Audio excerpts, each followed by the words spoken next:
Shalom, shalom, peuple de Dieu. Je suis le prophète Daniel Bokam, votre humble serviteur. J'espère que vous allez bien. J'espère que toutes choses, comme nous le disons, concourent pour votre bien. Parce que Dieu a dit, toutes choses concourent pour le bien de ceux qui aiment Dieu. Alors, j'aimerais te poser cette question. Est-ce que tu aimes Dieu?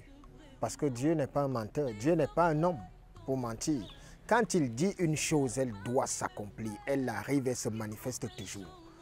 Toutes choses concourent au bien de ceux qui aiment Dieu. Nous sommes à la fin de l'année. C'est le temps de bilan. C'est le temps de se remettre en question, de se demander qu'est-ce qui a marché, qu'est-ce qui n'a pas marché. Mais ceci étant, je voudrais te rassurer, le plus important pour toi, c'est que tu sois en vie. Parce que si tu n'es pas en vie, tu ne peux pas te remettre en question. Car Dieu a dit, lorsqu'on vient mourir, on va dans la terre de l'oubli. Le Christ a précisé, c'est un sommeil. Là-bas, il n'y a pas de projet, il n'y a pas d'ambition, il n'y a pas de rêve, il n'y a rien. On attend. Mais tant que tu es parmi le commun des mortels, sache que tu as quelque chose accompli. C'est pour ça que je voudrais attirer ton attention parce que généralement, comme c'est la fin d'année, c'est l'euphorie partout. Il y a beaucoup qui cherchent à aller se faire blender parce que tu as peur de la sorcellerie, on va tuer, on va faire ci, ça. Ce n'est pas le partage des enfants de Dieu. C'est le moment pour chaque serviteur de Dieu de pouvoir faire un bilan en la présence du Seigneur. Et avec le Seigneur, le bilan est toujours positif. Le bilan est positif, ce n'est pas seulement parce que tu vis. Le bilan doit être positif dans toutes tes entreprises. Dans toutes tes entreprises, c'est-à-dire quoi? C'est-à-dire que réussir sur terre, ce n'est pas de posséder seulement ci ou ça. La vraie réussite sur terre, c'est d'avoir Christ avec soi. Lorsque tu as Christ avec toi, alors après avoir sécurisé ta relation avec Christ, tu posséderas le monde. Posséder le monde, c'est quoi? C'est que tu sois à l'abri du besoin. Oui, parce que c'est une bénédiction de Dieu. Dieu veille sur ses enfants. Mais si tu te retrouves à un moment donné, tu es qualifié, compétent pour faire des choses, mais tu ne peux pas, tu te dis souvent, comme on t'a mis dans la tête que c'est la malchance et que celui qui réussit, il a la chance. Non, je voudrais vous rassurer, la chance n'existe pas. La malchance n'existe pas. Qu'est-ce qui fait le problème? C'est la faveur divine.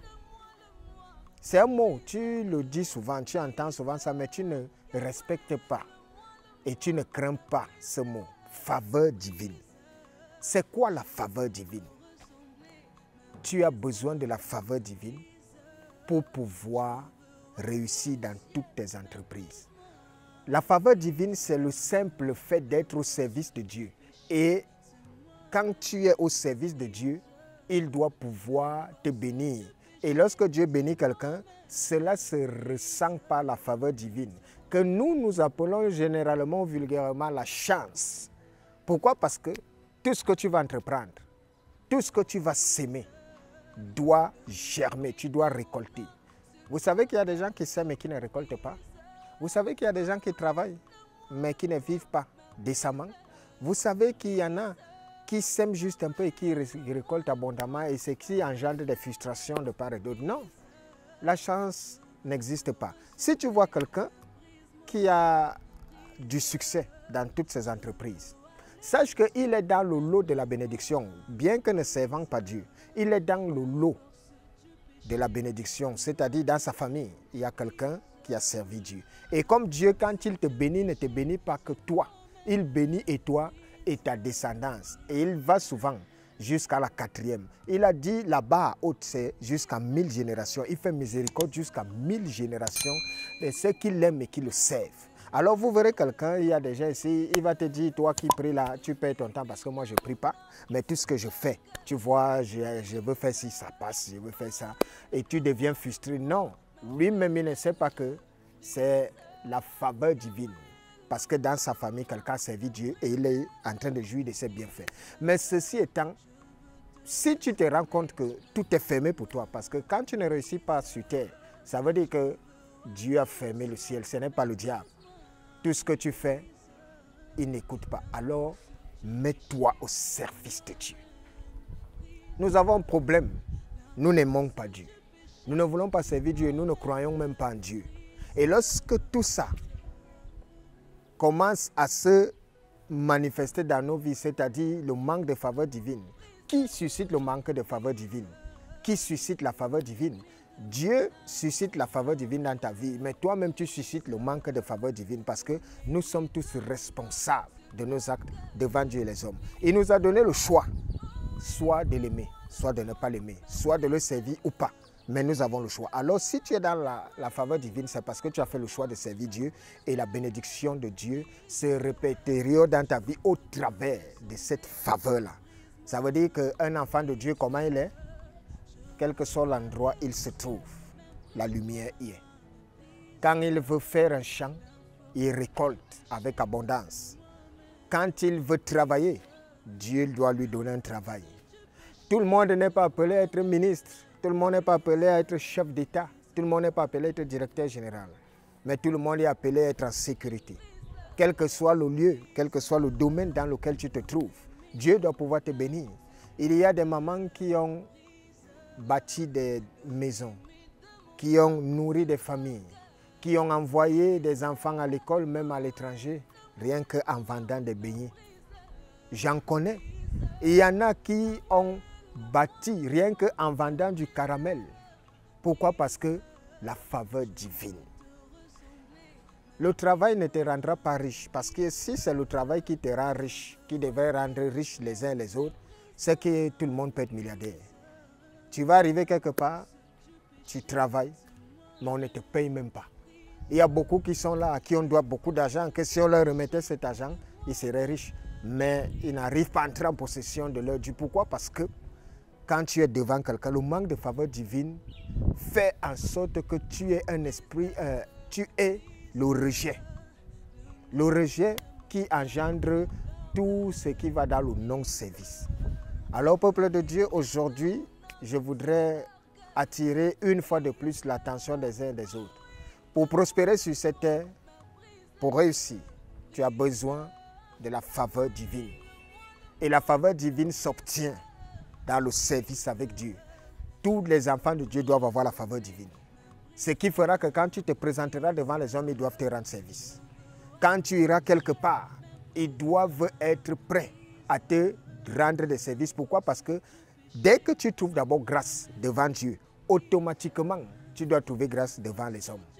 Souvenez-vous de l'histoire d'Esther. Elle a d'abord trouvé grâce devant Dieu. Et quand elle a trouvé grâce devant Dieu, elle a trouvé ensuite grâce devant le roi.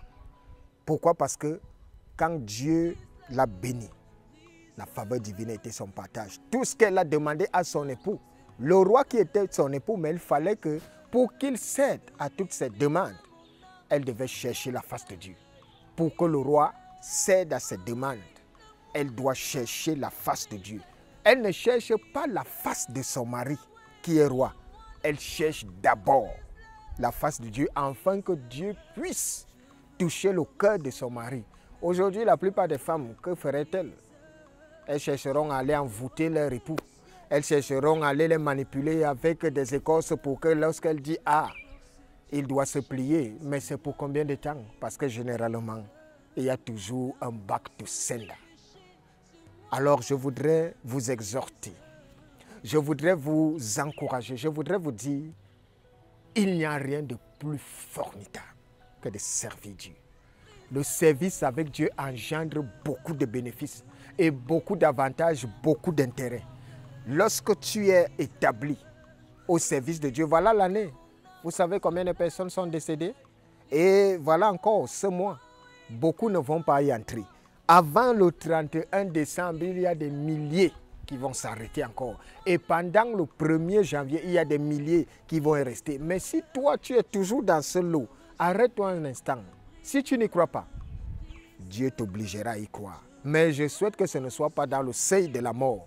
Parce qu'à la fin de toutes choses, chaque homme se retrouve devant Dieu. Craignons Dieu et servons-le. La faveur divine, tu en as besoin pour prospérer. Tu as besoin de la faveur divine pour avancer. Tu as besoin de la faveur divine pour être établi. Tu as besoin de la faveur divine pour qu'elle parle pour toi et pour ta génération future. Que le Seigneur vous bénisse abondamment et qu'il soit notre partage. Si vous avez des préoccupations, n'oubliez pas, de vous abonner et surtout les numéros sont disponibles pour pouvoir approfondir ample connaissance en toutes choses, car vous connaissez la vérité et la vérité vous affranchira. Shalom à tous et que le Seigneur nous bénisse. Amen.